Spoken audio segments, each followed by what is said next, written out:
What's good, guys? Fantasy Joe back here with my top 10 running back rankings for 2024.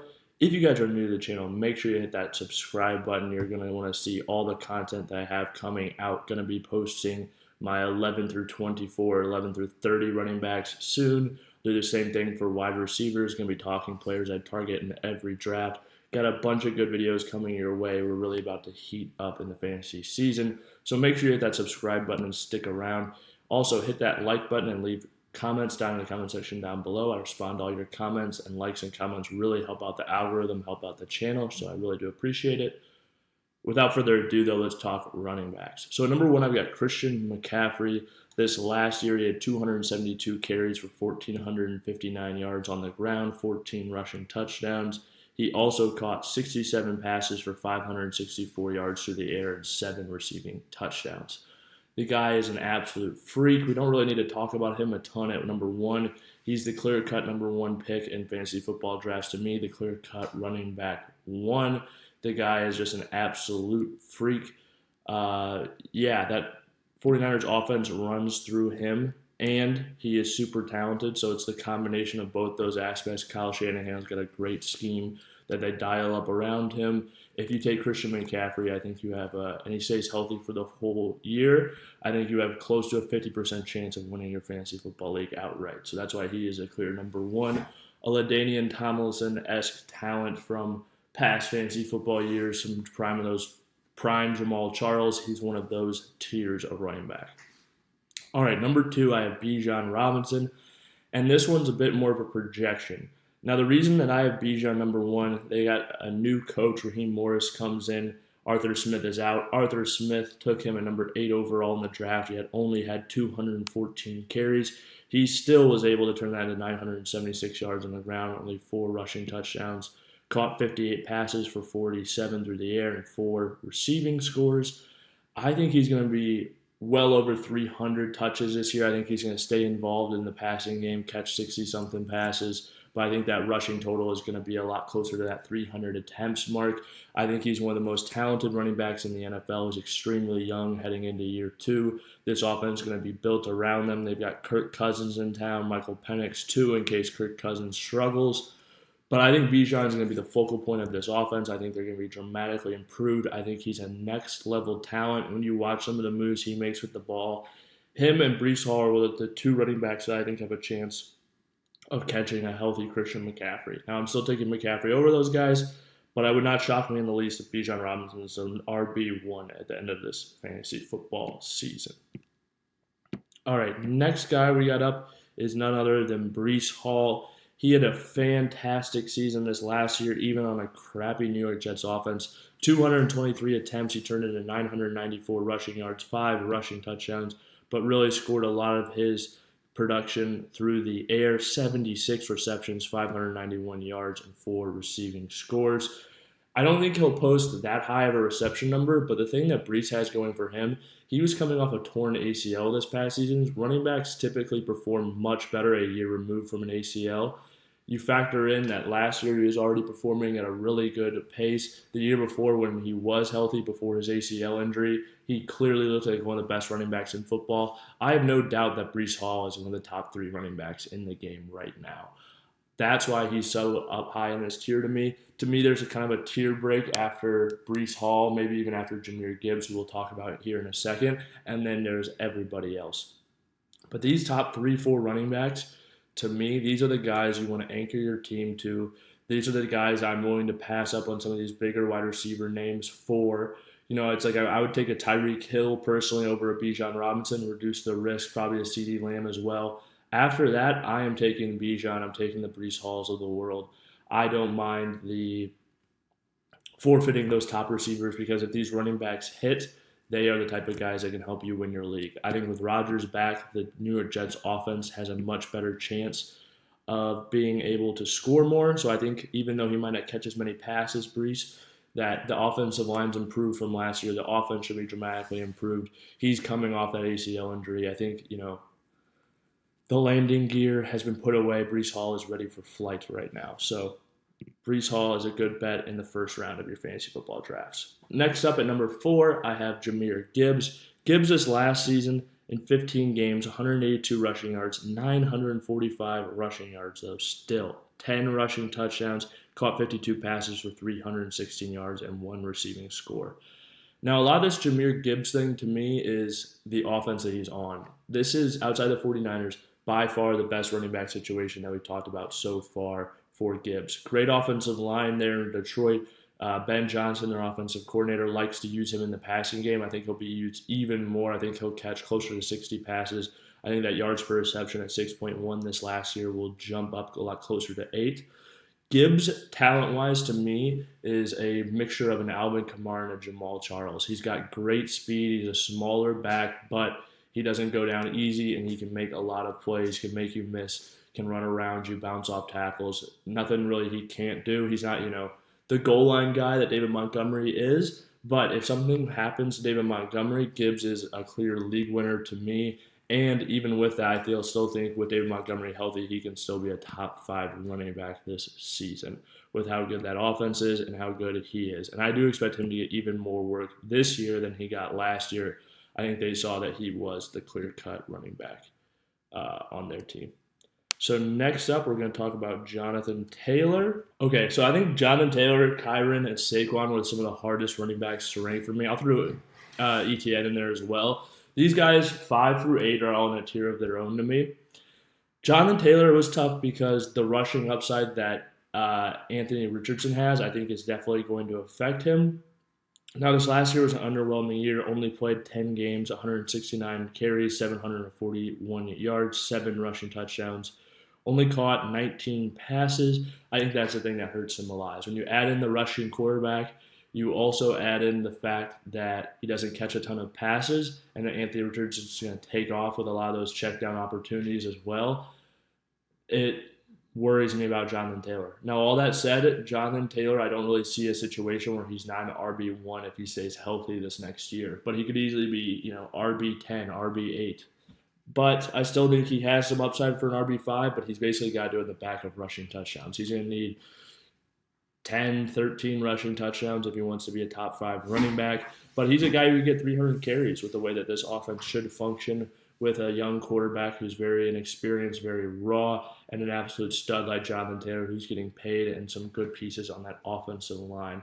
So that's what I think. I think that he will be utilized in the rushing game to a high enough degree that he'll make it worth the pick. I mean, he averaged 74 yards per game this last year. If he can do that, I think he can do even a little better than that. Jonathan Taylor is going to be a win for fantasy football. And you can get him usually at the beginning of the second round. I think he's worthy of that pick once you get into round 2. All right, moving on to Kyren Williams. This is a guy I think, for me, could potentially move above Jonathan Taylor. He only played in 12 games this last year. Listen to these stats, though. 228 attempts, 1,144 rushing yards, 12 rushing touchdowns. Not super impressive in the pass game, but like I said, he only played in 12 contests. 32 receptions, 206 receiving yards, 6.4 per catch, 3 receiving touchdowns. This guy was used outside of the passing game like a Christian McCaffrey, and every down back just would roll out there snap after snap. Now, does drafting Blake Corum in the 3rd round bring some of that down? Absolutely. But I thought either way they basically had to do this. I still think there will be one more year of them basically giving Kyren that lead back role, putting everything on his shoulders, making him carry the load. But Blake Corum is going to come in on first and second down, steal some carries here and there, do his thing. But Kyren, I still expect to be the lead back, to be an RB1 in fantasy football. I have no problem taking this guy in round 2. He's actually an exciting pick to me there because we saw what he did on a per-game basis last year, just absolutely dominated for fantasy football. So that's something to keep in mind with Kyren. There's a Blake Corum risk, but you can get Blake Corum late in drafts. If you take Kyren, I'd probably just take them both. But Kyren is worth the risk to me with the upside that he possesses, and I think he'll be way more similar to how he was last year than an RB by committee this year with Blake Corum. Moving on to number 7, we got Saquon Barkley. This last year with the New York Giants, he played in 14 contests, 247 attempts, 962 rushing yards, 6 rushing touchdowns, caught 41 passes for 280 yards and 4 receiving scores. Now, obviously, the big move here with Saquon is that he's now in Philadelphia behind that great offensive line, even though they lost Jason Kelce. but that offensive line should still get it done, open up massive holes for him. Saquon has never played behind an offensive line like this. Those are all the bull cases for him. It's a good offense as well. Jalen Hurts is a great quarterback. They've got A.J. Brown. They've got Devonta Smith, Dallas Goedert, and like I said, a star-studded offensive line. So there's really not many holes on this offense, but obviously the tush push is a thing in Philly. Saquon's not going to get, just the goal line roll just to himself, so that brings down his upside a bit. But Saquon's an explosive runner that could, he could score easily from the 8-yard line. It doesn't have to be on the 1-yard line every single time. But if they're at the 1 or if they're at the 2, I still expect them to do the Philly push.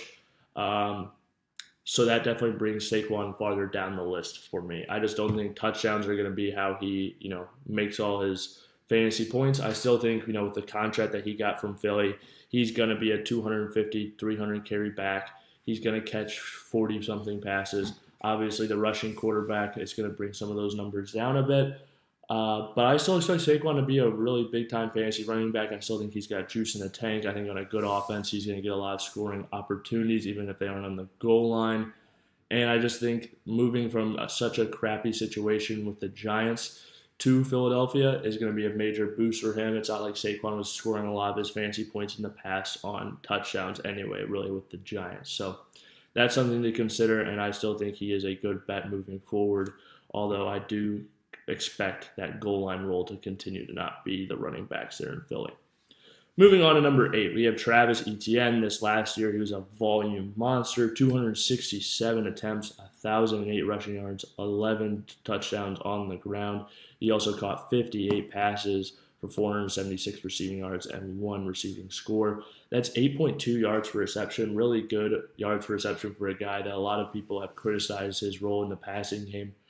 I think he's much better than people give him credit for. And I think Etienne, like I said, he's the last of these guys to adhere to me. Him and Jonathan Taylor, all these guys are very similar, even though one's 5 and one's 8. That's just putting context into fantasy football, which is always important. They didn't bring anybody in the draft. They didn't bring in a Blake Corum. They still have Tank Bigsby there. He's, supposedly improving. Don't bank on that. Travis Etienne is going to be the lead back here. I think that role is very safe for him. The only way I could really see him losing it is due to injury.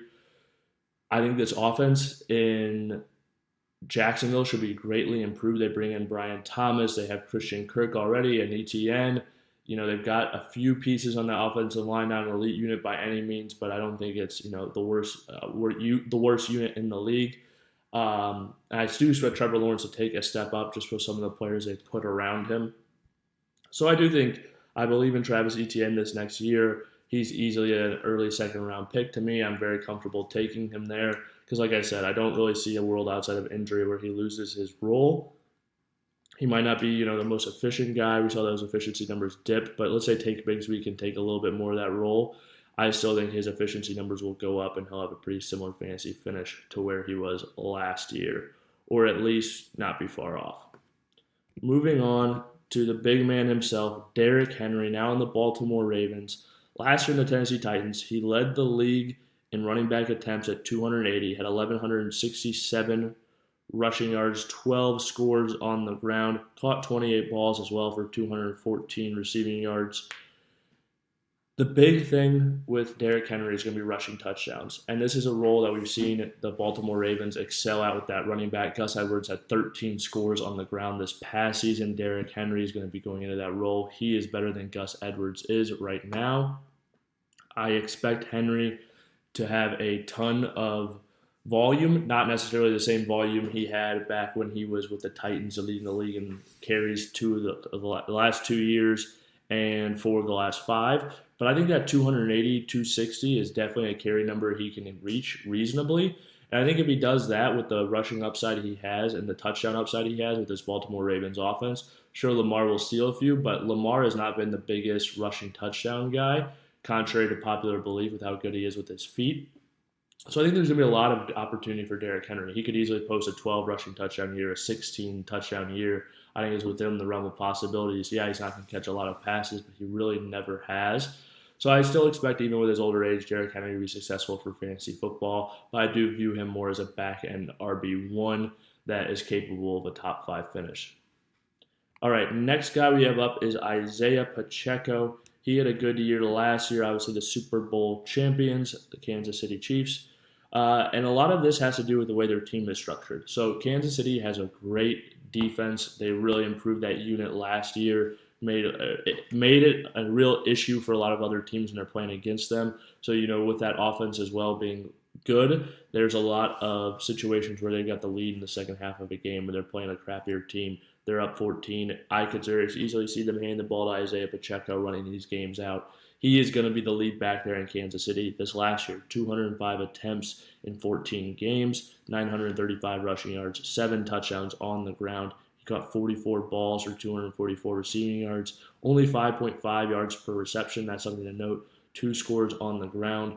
But Isaiah Pacheco is a really good running back, and he's on a great offense. I expect him to be the lead guy and just have a lot of touchdown opportunity. He's not as talented as some of these other guys, but he runs incredibly hard, and I don't see him losing this job to anybody. Like I said, with a formidable offense, a great defense, just a good team in general, I think game scripts are going to be very positive for Isaiah Pacheco in the vast majority of second halves of football games, and it's going to lead to him scoring a lot of fantasy football points. Now, even talking this out, this is a sneak peek, the honorable mention of this video. I have 11 James Cook. I might even slide James Cook above Pacheco. Just talking about it right now and just talking through everything. I really like James Cook, the talent he has, even though they brought another running back, the Buffalo Bills offense, all of those things. But if you guys have made it to this point in the video, hit that like button and hit that subscribe button to hear me break down all the rest of these running backs in part 2. Like I said, I'm going to be doing this with wide receivers as well, talking players I'm targeting every draft, all of that information. So hit that subscribe button. If you have any questions or comments, let me know who you think should have been the top 10 down in the comments down below. Let me know who you should have been higher, who should have been lower. All that good stuff, let me know in the comment section. I'll respond, and it really helps out the video. Smash that like button. This has been Fantasy Joe. I'll see you guys next time.